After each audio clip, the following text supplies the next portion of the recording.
Primo Natale da Presidente della Regione Veneto per Alberto Stefani, che ha convocato Giunta e Consiglio ma anche la stampa per i saluti, per gli auguri. Ovviamente non ha potuto tracciare un bilancio dell'anno che si conclude, ma invece ha tracciato quelle che sono le linee programmatiche del suo mandato. Ha ribadito che la prima sfida è quella delle Olimpiadi, che sarà una sfida che non si esaurirà nel mese dei giochi ma che proseguirà anche negli anni, perché bisogna coltivare la legacy. È ritornato sulle priorità del sociale, della legge e per quanto concerne i caregiver, ricordando che proprio è stato lui a 25 anni a presentarla in Parlamento, e poi ha dato una notizia: c'è un fondo di circa 500.000-600.000 euro che sarà dedicato alla sanità, che sono i soldi che i gruppi consigliari della Lega, della lista Zaia,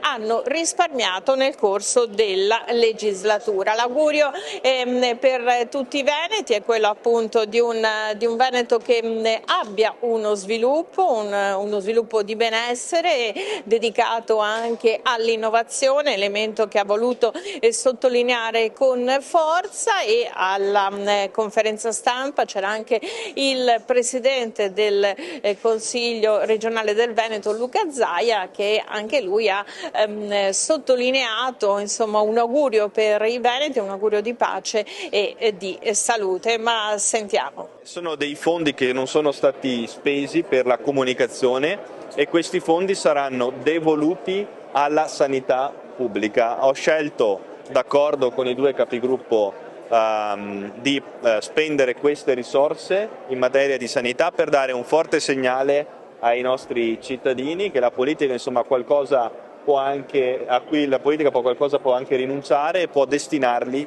al servizio della sanità e del nostro territorio. Allora, i soldi non spesi sono oltre 2 milioni di euro, una parte disponibile, che è oltre 600.000 euro, sarà destinata alla sanità pubblica. Si potrà svincolare successivamente anche l'altra parte con una riforma in Consiglio regionale che noi presenteremo. Quest'anno una conferenza stampa di fine anno dove lei è un po' più rilassato?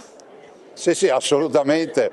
Consideri che di questi 12 mesi ne ho fatti 11 di fatto, però vengo qui con un altro piglio. Sono appena partito da Palazzo Ferrofini, mi sono occupato anche oggi delle attività del Consiglio regionale, ed è giusto che ognuno faccia il suo, e come dico sempre io, non importa cosa devi fare, ma lo devi fare sempre alla grande. Qual è il suo augurio ai veneti? L'augurio intanto di passare un Natale felice, che è fondamentale, insieme possibilmente alla propria famiglia. Un ringraziamento a chi il giorno di Natale lo dedica agli altri, magari lavorando, mettendosi al servizio degli altri, e soprattutto l'augurio che sia un 2026 di grandi risultati per il Veneto e per i veneti.